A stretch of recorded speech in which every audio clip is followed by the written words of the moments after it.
নমস্কার বন্ধু, কেমন আছো তোমরা? আশা করি খুব খুব ভালো আছো। আমরা আরেকটা নতুন ভিডিও তোমাদের সামনে নিয়ে চলে এলাম।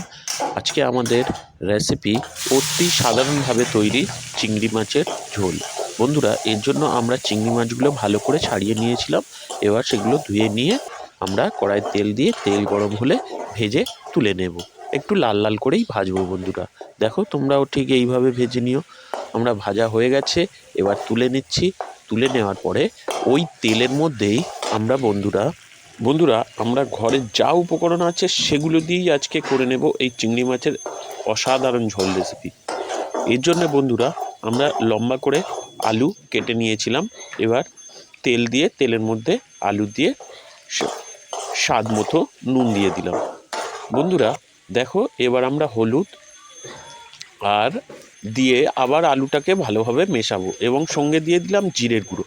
দিয়ে বন্ধুরা আমরা আবার ভালো করে সমস্তটা মিশিয়ে নেব।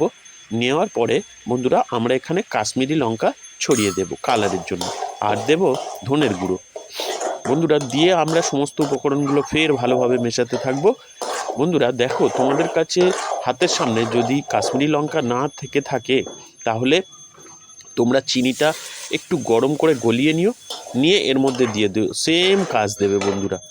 আর দেখো, এবারে আমরা কি করলাম, এবার আমরা এই আলুটা সিদ্ধ হওয়ার জন্য একটু পরিমাণ মতো জল দিয়ে দিলাম। দিয়ে আমরা ফুটতে দিলাম। জলটা ফুটে গিয়ে আলুটা সিদ্ধ হয়ে এসছে প্রায়।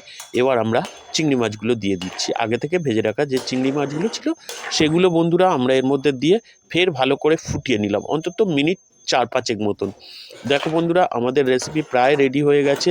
এবারে উপর থেকে আমরা ধনেপাতা দিয়ে দিলাম। এটা সম্পূর্ণ অপশনাল বন্ধু, একদম অতি সাধারণভাবেই তৈরি করলাম। টাটা, গুড বাই বন্ধু, দেখা হবে পরের ভিডিও।